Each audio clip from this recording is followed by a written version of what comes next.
Got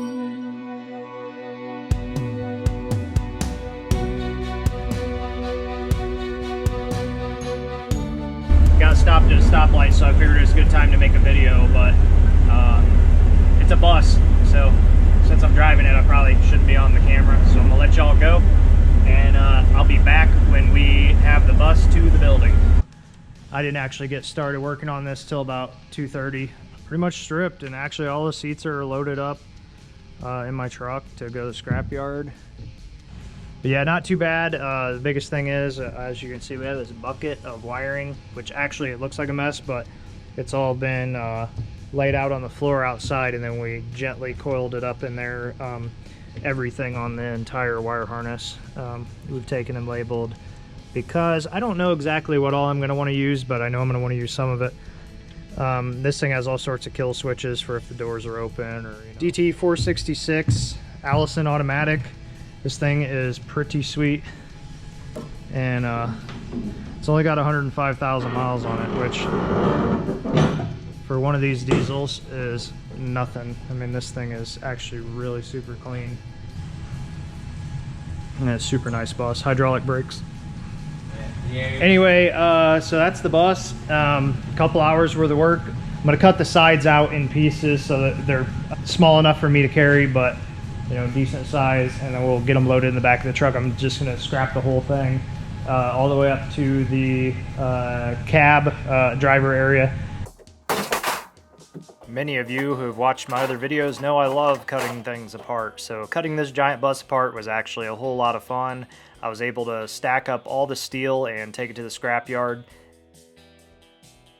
Because this bus is so big and most of the body and the roof were steel, we were actually able to scrap all of that, including the seat frames and some of the floor, making back about $1,200 on our investment. Since we'd only put about $3,300 into the bus to get it, that was a pretty good return on our investment. People ask me every time I took this out for a drive, why did I use a bus? Why did I want something that big? And to be honest, it was because it was cheap. And I thought that that would make it really easy to work with and easy to get parts for, but some of the things I didn't think about was just how big everything really is. And all of those things make it really hard to build a normal truck out of it. So if you're gonna build a car hauler or something like that, you'd wanna make sure you were using a big enough cab that, you know, the engine and stuff would fit under the hood. You know, this vehicle that we're doing, we were making it mid-engine, so we weren't too worried about what we could or couldn't fit under the hood. But if we were, you know, this would have never fit under the hood of this 53 Dodge.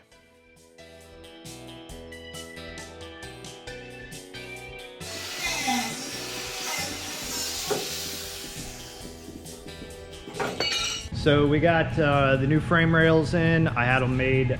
They're pretty sweet. So these are 10-foot sections. I know we're gonna have a little less than that, but I overshot it. That way we can kind of get everything situated where we want it, and come back and then cut the frame off. Somebody's at the door. I better go get that.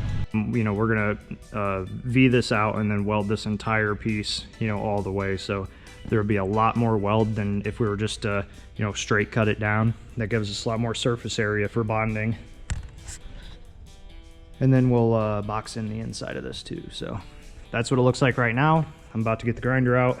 I got a flap wheel on it, and we're gonna clean up all these edges, take all the paint off, and then I will take a template of each side and map out what that looks like. Cut these to match, and then we'll get them centered up there, make sure they're straight, and we'll be putting those on the front, lay it all out, and then we'll get the wheels, which I have sitting up here, move back to where they belong.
Does anybody else find themselves on Facebook Marketplace late at night looking at things they really don't need? Well, that's how I got this truck. Now, I did need the cab, but I really didn't need the wrecker bed. Although it was very cool, it wasn't going to work for my build. But I did find a guy who was building a Diamond T truck, and he really wanted that wrecker bed, so I was able to disassemble the entire thing, and he came and picked it up. So nothing on this truck went to waste. I actually disassembled the engine and made some art pieces out of the engine, and the entire cab and all those pieces went into my build.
So there it is, finally on the ground. We are getting this thing carted up and we're going to ship it next door to my other shop.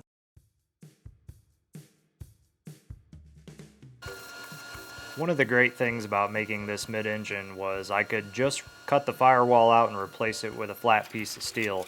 because I only had to put a few things through it and they didn't really have to correspond with anything under the hood of the vehicle. So it made it super simple. I first welded in a steel structure in the base of where the floor would have been. There was no floor in this. There was practically nothing holding the entire bottom of this truck together when I got it. The doors didn't open and shut correctly or any of that. So the very first thing I did was I installed that 1x1 square tubing in the floor and got the doors all squared up, everything aligned where it needed to be, and then I cut this piece of sheet metal out of 14 gauge steel and got it welded in place.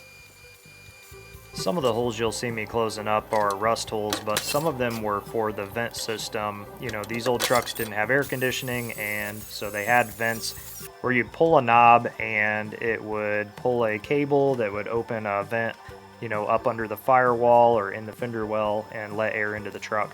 But we weren't going to need those anymore, so anything that was either rusty or that I wasn't going to need, I went ahead and made a patch panel and just got it all welded in. This video clip shows the inside rocker on the truck, which is a good example of what the whole floor and the bottom part of the firewall, they all looked pretty much like that. So I went ahead and made a couple of new rockers for each side and welded those in solid. Those are made out of 14 gauge steel as well. Alright, so over the last couple of days I have worked on getting this firewall completely built and these patch panels over here made. The truck is pretty much structurally sound now as far as the cab goes. Both sides are patched in. Kind of give you a little walk through here, and it's going to sit right in here somewhere. So there's the big chassis, and we're building the cab mounts. I put a block off plate back here where it used to step up. We're going to make this pretty tall, as we had shown you. The doors actually open and shut really nice now. A little bit of the floor, it's kind of hard to see in here right now, but a lot of the behind the scenes work is done, and now we're patching in all the holes on the front end, and we're going to get that thing mounted solid to this cab. So the plan is actually to build a structure inside of the front clip here that welds onto the truck cab and make this all one unit in one piece. That way we can lift it on and off as one piece here in the future, and it'll kind of structurally make this a lot more sound. So that's the plan right now, welding all the holes shut, and we are doing this just like somebody would have done in their backyard like 60 years ago and put metal behind it and just welding the holes shut. So I think it's going to look really cool once we get the finished patina and everything done on it. All right, so I've got a lot of the floor done, substructure here welded in so that the front end is attached to the cab. I've also built all these reinforcement panels, as you can see, all new steel. And around the other side here, I built part of a inner wheel well that's all welded into this original fender. And kind of the goal here is to make these fenders, you know, strong again, but like 10 times stronger. We're boxing them in, and what that's going to do is allow us to use the front of this as a pick point, so that we can take this on and off the chassis. What I'm working on next is inside the front here of the fender. This is all, I mean, it's pretty rotten, pretty crusty. So I'm going to box all of this in and then get this all enclosed all the way up into the fender here, make this a nice strong structure. Then we can build the flares and get the radiator in and close off this section here. The new radiator is quite a bit larger, and we're going to put it at an angle, probably around a 35 or 40 degree angle. So I need to build, you know, an air passage to direct the air the way that we want it into the radiator.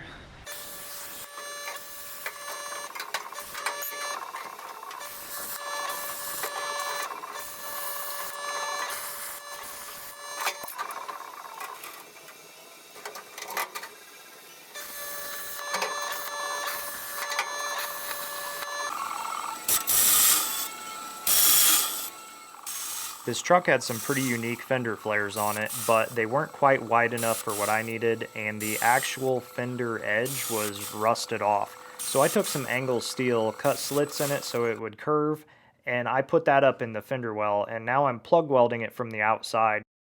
This ended up working out really well to make that fender edge strong enough to support our fender flare that you'll see here coming up in the next couple clips, but it also looked really cool being welded from the outside.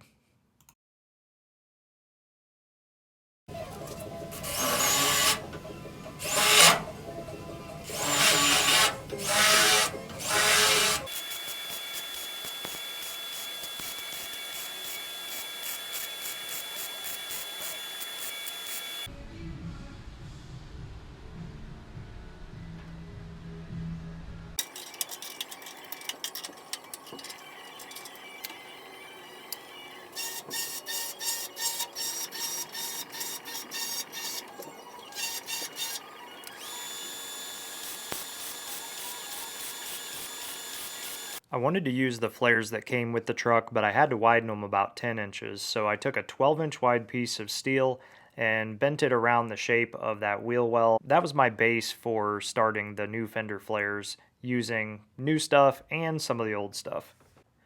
Now this is the fun part. This is the part where I get to lay on my back, curving backwards to try to get these clecos put in position to hold that piece of steel up there. But you know what, it wasn't that bad. It just wasn't the most fun either. You can see we got that old fender flare, and I've kind of fitted up there just to make sure that the curvature is right. And now it's just drilling a whole bunch of holes for the clecos, and then I can weld this in place.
When I got this Dodge cab, I was going back and forth with myself about if I wanted it to be low or if I wanted it to be, you know, a big truck like it is.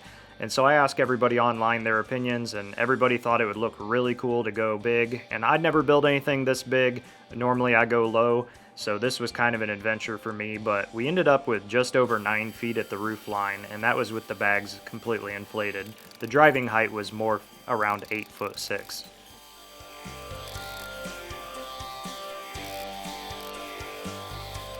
All right, so coming up on this big beast, you can see we've got the cab sitting on the chassis. I have built, I actually took the original fender flares and we sectioned them, and then I added in about, I don't know, 8.5, 9 inches here of flare. And then this all sheet metal underneath, and then I've added some expanded steel over the top that we patina finished. And it kind of gives it a little bit of texture. They were almost too smooth, and they looked a little bit too new. So I went ahead and added those, and I think they look pretty sweet. They actually fit really well with the tires. The tires are turned a little right now, but fit really well with it. It's also kind of made a little bit of an inside fender liner, which is nice too. Everything still needs the final weld on the inside, which I'm gonna do here in a little bit when I pull the cab back off. But you can see both sides are done. There's the flares, and they turned out really good, and they actually look like they've been on there for a long time, which is cool. So the doors, all these doors at the bottom, there is no bottom. As you can see, I can put my hand inside of there. They were completely rotted out, and the skin along the bottom was actually really like paper thin. So what I did yesterday also, we can get in here and look, there's actually a piece of sheet that's tacked inside of there, and I was able to close up those holes in the front as well as strengthen the bottom of this door. So I've made a new skin for the inside. I've got this all welded in, and now what I'm gonna do is make a piece that seals in the bottom, close in that radius, close in this radius. I'll drill a couple holes for drainage, and then that door should be pretty solid at the bottom. So getting into the inside, there's my junk here real quick. Getting into the inside, we have a floor. Put the light in here. We have a floor completely welded in, firewall. This thing, actually, I'm sorry, it's not completely welded in, it's just tacked in for now. Once again, I'm going to final weld that once I get it off the chassis. I don't want too many weld berries falling in spots that they're not supposed to. So got all that welded in. This thing's just sitting currently on some 2x4s. I need to make the plates, which are going to go right here, and then the chassis mount, which will be right here. So there's actually going to be a cab mount that comes off of this chassis mount, and then up front here, about right here, there'll be another one, and then we're going to do a couple small mounts at the very front. So you can kind of see some of the suspension and where everything's lining up over here. Everything's clearing really well. I'm actually pretty excited about how everything's coming together. And like I said, I hope you guys are enjoying the build. Got a radiator mount inside of there. I don't know how dark this is. It's probably hard to see. But all the suspension stuff is working really well. It's all the way up right now. Everything still needs adjusted. As you can see, the Watts link is kind of at its almost limits there.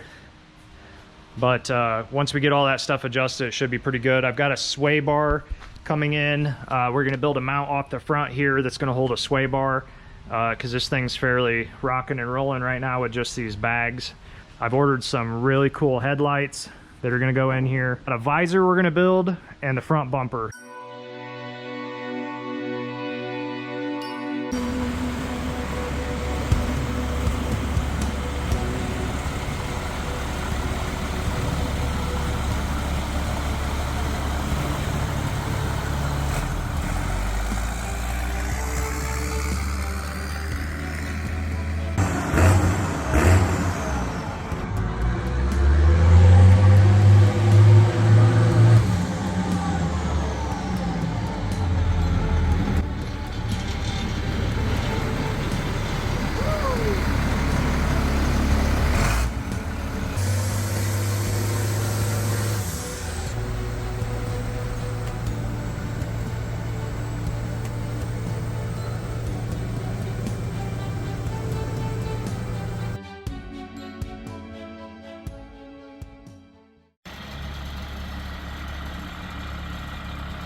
Well, that concludes the 53 Dodge big truck build, as I call it, and I want to thank everybody who has stayed this long. Thanks for all the likes, the comments, the follows. It really helps my channel. I really do appreciate it, and I will see you guys on the next one.